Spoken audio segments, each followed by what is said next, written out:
हरिओम। संस्कृत व्याकरण की अध्ययन श्रृंखला में आप सभी का स्वागत है। मेरा नाम अविनाश है। आज मैं आपसे हलन्त्यम सूत्र की चर्चा करूंगा और मेरा उद्देश्य है कि आपको विषय सरल शब्दों में समझ में आए और पूरी तरह से स्पष्ट हो जाए। तो स्क्रीन पर आप देख रहे होंगे हलन्त्यम सूत्र लिखा हुआ है और उसके आगे संख्या लिखी है 133। इस 133 का मतलब है ये इस सूत्र का एक तरह का एड्रेस है, इसका पता है कि ये सूत्र हमें कहाँ मिलता है। तो एक का मतलब है ये अष्टाध्यायी के प्रथम अध्याय का तृतीय पाद का तृतीय सूत्र है। तो 133 से इसका एड्रेस हमको पता चलता है। इसका पदच्छेद करेंगे तो हमें दो पद मिलेंगे। प्रथम पद होगा हल और दूसरा पद होगा अंत्यम, अर्थात इस सूत्र में दो ही पद हैं, हल और अंत्यम। अब हल क्या होता है? हल अर्थात हल प्रत्याहार। हल प्रत्याहार जब हम 14 सूत्रों की गणना करते हैं तो 5वें नंबर का जो सूत्र है वो है वरट के ह से आरंभ होता है और ये हल के ला तक चलता है। तो है वरट का ह और हल का ला, इन दोनों का ग्रहण होता है तो हल पद बनता है। हल पद का तात्पर्य यहाँ पर व्यंजन वर्णों से है। इस हल पद में समस्त व्यंजन वर्णों का समावेश हो जाता है, यानी कि हल प्रत्याहार के अंतर्गत सभी प्रकार के सभी व्यंजन वर्ण आ जाते हैं।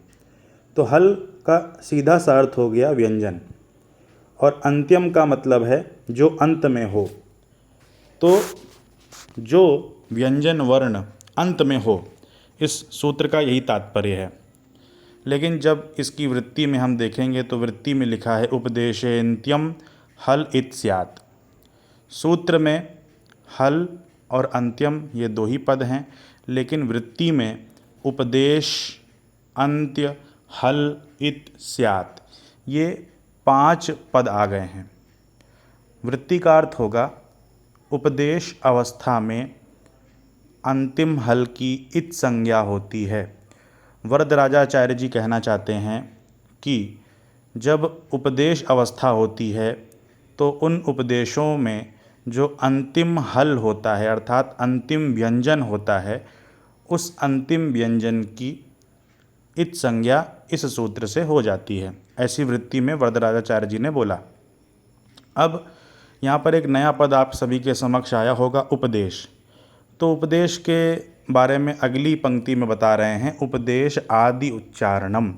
यहाँ पर संधि होकर के लिखा है लेकिन मैं आपको विच्छेद करके बोल रहा हूँ। उपदेश क्या है? आदि उच्चारणम। उपदेश के बारे में कह रहे हैं कि आदि उच्चारण है। आदि अर्थात होता है प्रथम और उच्चारण अर्थात जो कहा गया है, जो कहा जा रहा है उसको उच्चारण बोलते हैं। तो प्रथम बार जो कहा जा रहा है वही होता है उच्चारण। तो किसका उच्चारण? तो यहाँ पर त्रिमुनि, हमारे संस्कृत शास्त्रों में त्रिमुनि का उल्लेख है। तो उन त्रिमुनि के अंतर्गत पाणिनि, कात्यायन और पतंजलि जी, इनको त्रिमुनि कहा जाता है। इन त्रिमुनियों का जो प्रथम उच्चारण है उसी की उपदेश संज्ञा होती है और वही उपदेश कहलाता है। अर्थात पाणिनि, कात्यायन एवं पतंजलि जी ने साहित्य शास्त्र से या व्याकरण शास्त्र के विषय में प्रथम बार जो कुछ भी बोला वो सब उपदेश की श्रेणी में आएगा। अब आपके मन में एक शंका होगी कि पाणिनि जी जब बाल्यावस्था में होंगे तो उन्होंने रुदन भी किया होगा और वो हंसे भी होंगे और उन्होंने जो एक तरह की बच्चों की भाषा होती है जो वो तुतला करके बोलते हैं, क्या वो भी उपदेश होगा? तो इसका अर्थ है, इसका उत्तर होगा कि वो उपदेश नहीं है। व्याकरण शास्त्र से संबंधित जो कुछ भी उन्होंने बोला है वही सब उपदेश की श्रेणी में आएगा, उसके अतिरिक्त कुछ भी उपदेश में नहीं आएगा। तो यहाँ पर यह विषय आपको स्पष्ट होगा कि उपदेश किसे कहते हैं। पाणिनि, कात्यायन एवं पतंजलि जी के प्रथम वाक्य को उपदेश कहा जाता है। तो ये हो गया उपदेश। अब उपदेश को लेकर के आपको स्क्रीन पे एक व्याख्या में दिख रहा होगा कि एक पद्य यहाँ पर मैंने उल्लेख किया है। ये पद्य है, धातु सूत्र गणोणादि वाक्य लिंगानुशासनम आगम प्रत्ययादेशा उपदेशा प्रकीर्तिताः। तो अब यहाँ पर कुछ उपदेश दिए जा रहे हैं कि कितने प्रकार के उपदेश होते हैं। तो सर्वप्रथम धातु, उसके बाद सूत्र, उसके बाद गणपाठ, उसके बाद उणादि सूत्र, उसके बाद वाक्य अर्थात वार्तिक, उसके बाद लिंगानुशासन, उसके बाद आगम, उसके बाद प्रत्यय और उसके बाद ये आदेश। तो ये 9 प्रकार के हमको उपदेश बताए गए हैं कि 9 प्रकार के उपदेश संस्कृत व्याकरण शास्त्र में दिए गए हैं। तो इन उपदेशों में जो अंतिम हल होता है अर्थात अंतिम व्यंजन होता है, उसकी हलंत्यम सूत्र इत संज्ञा करता है, अर्थात उस व्यंजन वर्ण का नाम इत रख देता है, उस व्यंजन वर्ण का नाम इत रख देता है। अब इत का कार्य क्या है, इत से क्या तात्पर्य है, इत संज्ञा क्यों की गई है, ये अगले सूत्रों में हमें पता चलेगा। लेकिन अभी आपको यही दिमाग में समझना चाहिए कि इन सभी अंतिम हल वर्णों की इत संज्ञा हलंत्यम सूत्र के द्वारा होती है। यदि प्रश्न आता है कि इत संज्ञा का विधायक सूत्र क्या है, तो आपको हलंत्यम ही टिक करना है। तो अब हमें ये स्पष्ट हो गया है कि उपदेश क्या होते हैं और उपदेशों में जो अंतिम हल है उसकी इत संज्ञा कौन सा सूत्र करता है। अब यहाँ पर धातु की बात नहीं हो रही है, गणपाठ की बात नहीं हो रही, उणादि आदि की बात नहीं हो रही है, यहाँ पर केवल 14 सूत्रों की बात हो रही है। तो 14 सूत्रों में जब हम देखेंगे तो अयुण में जो अंतिम हल है वो है ण, ऋलिक में है क, एओंग में ङ, ऐ औच में च, है वरट में ट, लण में ण। इसी प्रकार आपको सभी सूत्रों के अंतिम वर्णों को देखना चाहिए और जो उनका अंतिम वर्ण है उसे आपको इत समझना चाहिए। उनका नाम, उन सभी अंतिम व्यंजन वर्णों का नाम इत है। आपको ऐसा बिल्कुल स्पष्ट रूप से समझना चाहिए। और वो इत संज्ञा कैसे हुई, तो सबसे ऊपर सूत्र लिखा हुआ है हलंत्यम। इस सूत्र के माध्यम से पाणिनि जी ने अंतिम व्यंजन वर्णों की इत संज्ञा कर दी। तो अब यहाँ पर एक चीज़ आपको समझने वाली है कि आप सूत्र को देखिए, हलंत्यम सूत्र में मात्र 2 पद हैं, हल और अंत्यम। लेकिन अब हल और अंत्यम हमको, यदि हम सिर्फ हलंत्यम सूत्र को देखें और वृत्ति को ना देखें तो हमें सिर्फ ये पता चलेगा कि अंतिम व्यंजन वर्ण, क्योंकि हल से तात्पर्य है व्यंजन वर्ण और अंत्य मतलब जो अंत में होता है, तो अंत में होने वाला व्यंजन वर्ण। अब उस अंत में होने वाले व्यंजन वर्ण का करना क्या है, ये हम उसका बोध हमको वृत्ति से ही होता है, अन्यथा हम उसके बोध को नहीं समझ सकते। तो यहाँ पर एक चीज़ ये समझनी होगी कि जो वृत्ति में उपदेश, अंत्यम, हल, इत्स्यात्, ये 5 वर्ण जो आए वो कहाँ से आए। जैसे अब आप हल तो आपको वृत्ति में मिल जाएगा और अंत्यम भी मिल जाएगा, लेकिन उपदेश और इत ये कहाँ से आए, इनका अनुवर्तन कहाँ से किया गया, ये आपको सूत्र में नहीं दिख रहे हैं।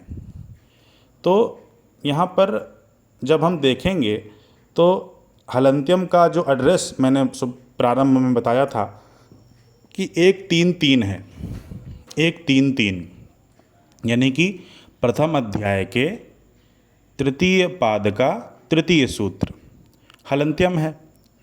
तो अब यहाँ पर प्रश्न ये है कि उपदेश पद और इत पद, इनका अनुवर्तन कहाँ से हुआ या ये कहाँ से लिए गए, ये हमें समझना पड़ेगा।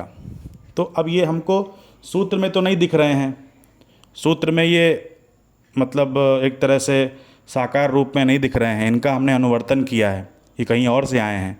तो ये कहाँ से आए हैं, ये चीज़ मैं आपके समक्ष ये रखना चाहता हूँ कि आप यहाँ पर देखेंगे कि 1-3-3 है हलंत्यम, और हलंत्यम से बिल्कुल एक स्टेप पूर्व का सूत्र यहाँ पर लिखा हुआ है उपदेशे जनुनासिक इत। यहाँ पर आप स्क्रीन पर देखेंगे तो ये हलंत्यम अर्थात पहले अध्याय के तीसरे पाद का तीसरा सूत्र है, और उपदेशे जनुनासिक इत पहले अध्याय के तीसरे पाद का दूसरा सूत्र है, यानी कि हलंत्यम से पूर्व का सूत्र है उपदेशे जनुनासिक इत। ये क्या करता है कि उपदेश अवस्था में अनुनासिक अच की इत संज्ञा करता है। ये भी इत संज्ञा करने वाला सूत्र है, लेकिन ये अनुनासिक अच की इत संज्ञा करता है। तो जब हम देख रहे हैं कि हलंत्यम में उपदेश और इत का अनुवर्तन कहाँ से किया गया, तो आप उपदेशे जनुनासिक इत में देखिए, सूत्र में सभी पद आपको यहाँ पर उपदेश भी मिल जाएगा इस सूत्र में और इत भी मिल जाएगा। तो इससे क्या आपको स्पष्ट हो रहा है कि हमको ये मैंने इसको बोल्ड कर दिया, ये जो सूत्र है इसमें हमको उपदेश भी दिखाई दे रहा है और इत भी दिखाई दे रहा है। तो ये हलंत्यम से बिल्कुल एक सूत्र पूर्व का है, क्योंकि ये प्रथम अध्याय के तृतीय पाद का तृतीय सूत्र है।